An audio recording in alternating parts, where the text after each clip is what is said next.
Feel na feel ko ang excitement dito sa bagong phone ni REDMAGIC. This is the REDMAGIC 10s Pro. Ang laki ng improvement ng kanyang thermals, and this, sinasabi ko sa inyo outright pa lang sa intro dahil sobrang natuwa ako sa kanyang improvement. Powered by Qualcomm Snapdragon 8 Elite na leading edition, 7,500 mAh ang kanyang battery, and meron siyang sobrang nipis na bezel which gives you a 95.3% na screen-to-body ratio. More details after this quick intro.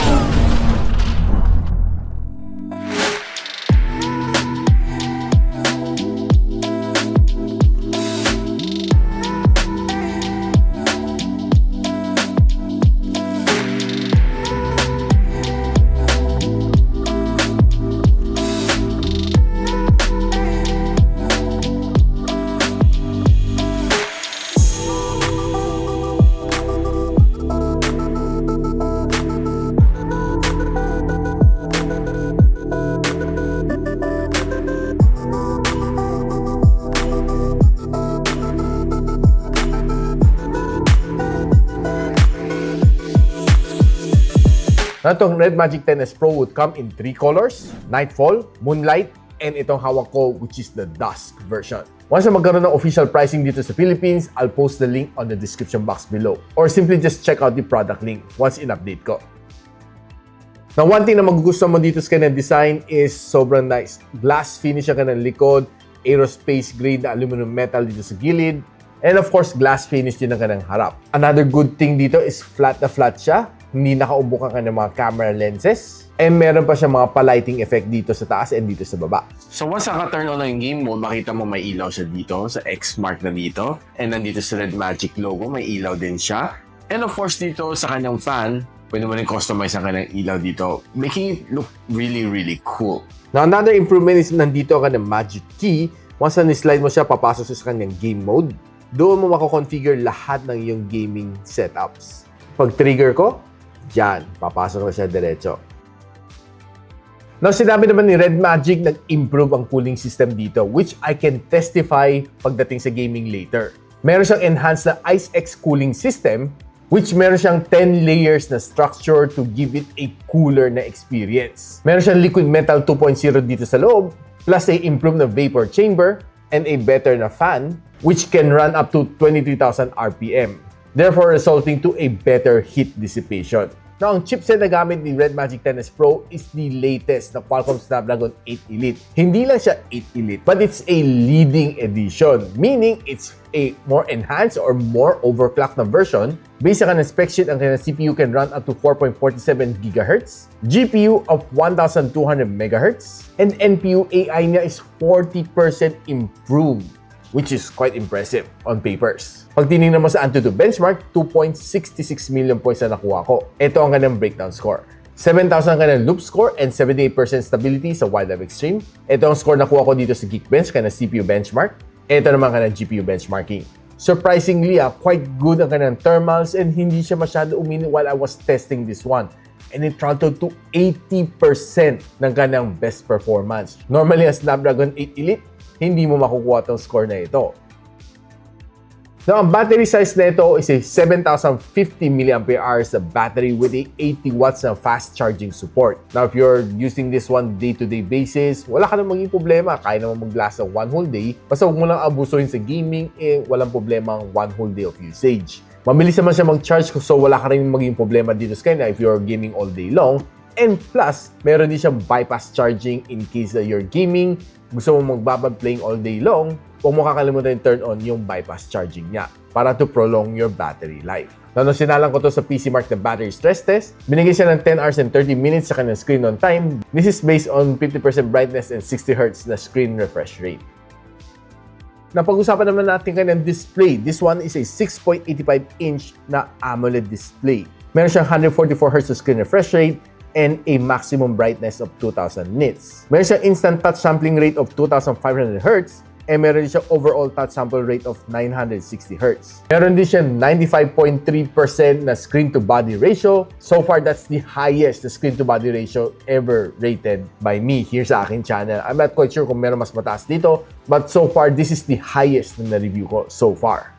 Na kung gumagamit ka ng social media dito on this phone, expect mo na magandang experience dito dahil sa kanyang high refresh rate. So be it Facebook, TikTok, Twitter, wala kang maging problema dito dahil smooth na smooth ang naging experience ko dito on this phone. Even if you're watching your favorite shows dito, be it NBA games or just simply watching mga music video or just your favorite Korean novela, expect to give you a really nice display thanks to its high refresh rate, wala kang maging problema dito watching any content on this phone, si REDMAGIC 10s Pro. Na pagdating naman sa kanyang sounds, meron siyang loudspeaker dito sa ibabaw and dito sa ilalim. Sabi ni REDMAGIC, this is a dual na 3-dimension na speaker. Plus, this is being tuned by DTS X Ultra na sound. Check lang natin kung gaano kaganda ang kanyang sound pag sinagad natin.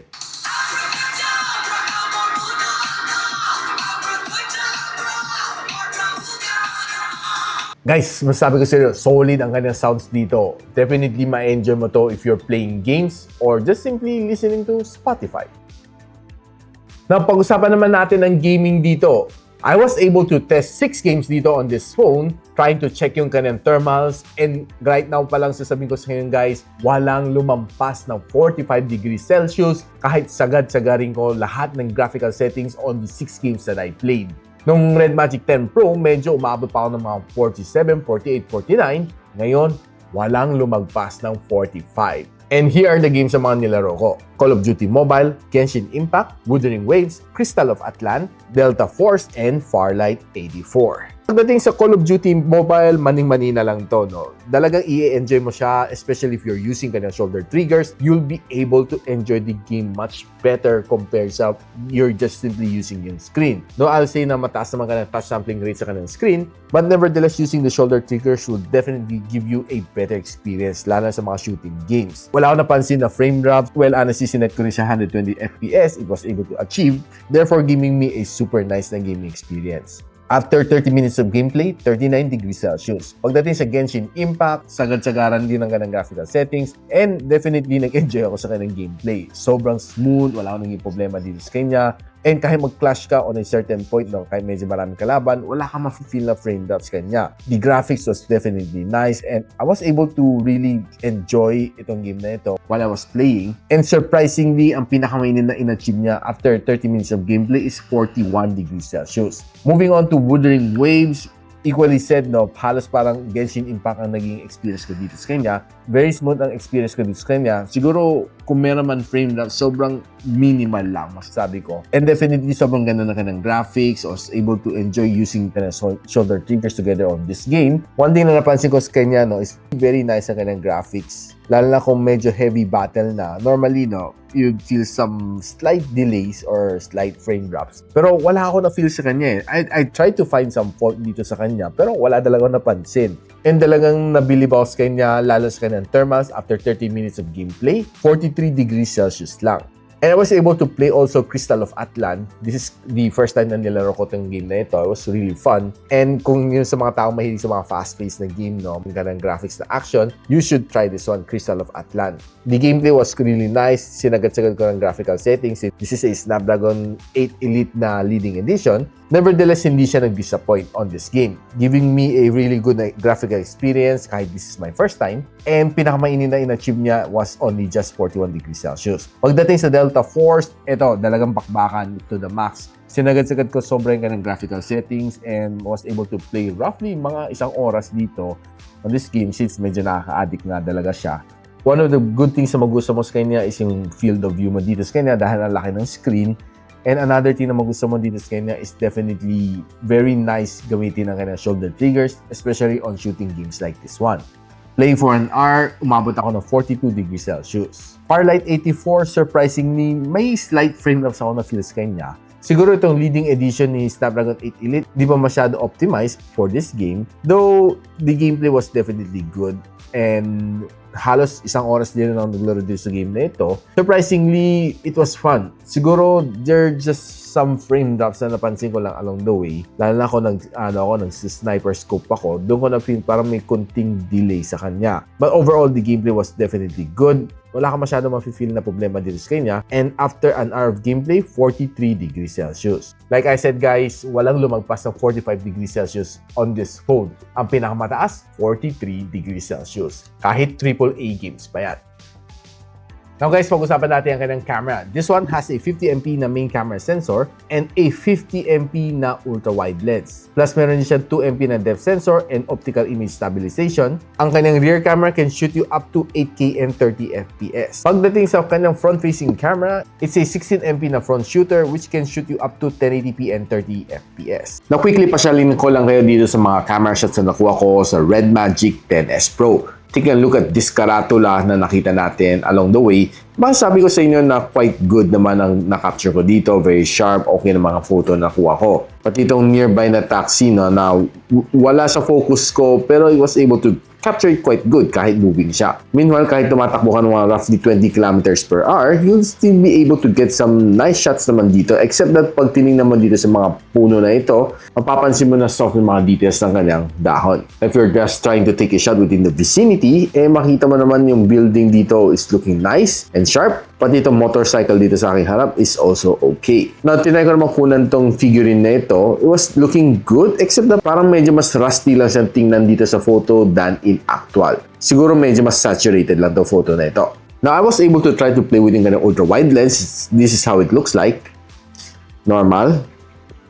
2 times, 5 times, and 10 times zoom. Though okay naman kanya zooming capability, hindi lang talaga siya malinaw after 10 times zooming. Ang pinakamatino niya is after 2 times zooming. And one thing mapapansin mo sa kanya is medyo iba ang color niya from the ultra-wide and sa kanyang normal shot. Na kung kumukuha ka lang ng mga simple signage, okay naman, kaya na mag-focus na maayos. Kaya yung mga signages like this one, looks quite okay. Sharp naman tingnan mga photos na ito. If you're on outdoor trying to take some greens, masasabi ko sa inyo na medyo mas saturated nga talaga mga colors niya sa greens. And pag tinignan mo ng mga pink na ito, looks good. Pero medyo mas saturated nga lang siya ng kunti compared sa nakikita ko with my naked eyes. Pati ito rin, looks good, sharp ang photo, and maganda-ganda pagka-pink. Itong mga yellow flowers na ito, medyo na out of focus siya, though it's looking good. Pati itong mga flowers na ito looks quite okay, and this one. Nung medyo padilim na, I was able to try to take some shot. Okay naman mga signages dito, clear na clear, hindi siya nag-glare. Nung medyo pa sunset na, I was able to take a snap dito, and it was quite good din naman ang kanyang camera. Now, pagdating naman sa indoor, okay din mga shots na nakuha ko. Focusing on this one, looks good. And makita natin mga details dito sa strawberry, nakikita rin natin. Pati itong cinnamon roll, looks quite good din. Makita mo yung sunog niyang top. And I was able to try to focus dito sa cup of coffee na ito. Looks okay. Maganda naman ka na pagka-background blur, as well as this one. Though medyo mali itong subject na ito, I was able to focus it quickly and getting a really good background blur as well. This is probably one of the better photos na na-capture ko using this one on low light.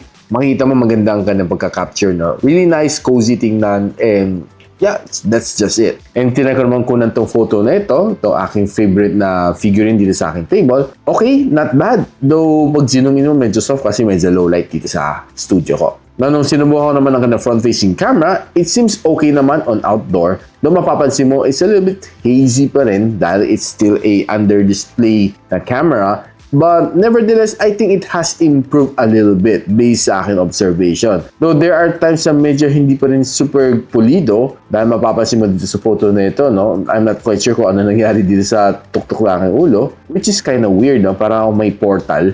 And trying some photos from indoor looks kind of soft. Na kung ginagamit mo ka ng front-facing camera for vlogging, masasabi ko sa inyo, it's very shaky and medyo hazy din siyang tingnan kahit outdoor pa siya. Now, if you're using ka ng rear camera naman, very nice, satisfactory naman kanyang vlogging capability. And yeah, quite good din naman kanyang range and ang kanyang color is not bad.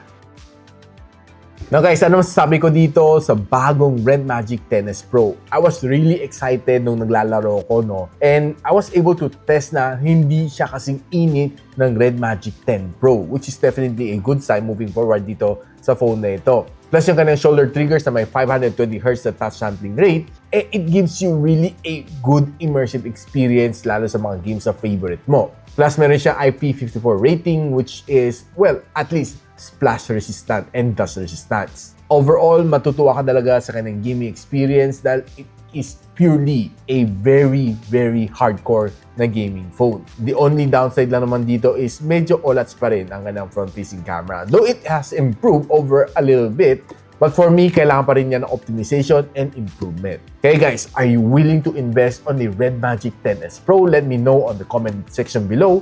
And if you want to know kung saan pwede mabili ito, I'll update it once na nagkaroon dito sa Pilipinas. And if you like this video, don't forget to share it to your friends. And a quick sub sa akin channel is definitely awesome. I'll see you in my next video. And so, ako para si Richmond, and you're watching Gadget Sidekick. Like and subscribe to my channel. Don't forget to hit that notification bell. For one of my latest uploads, click the dito. And for one of my popular uploads, click here.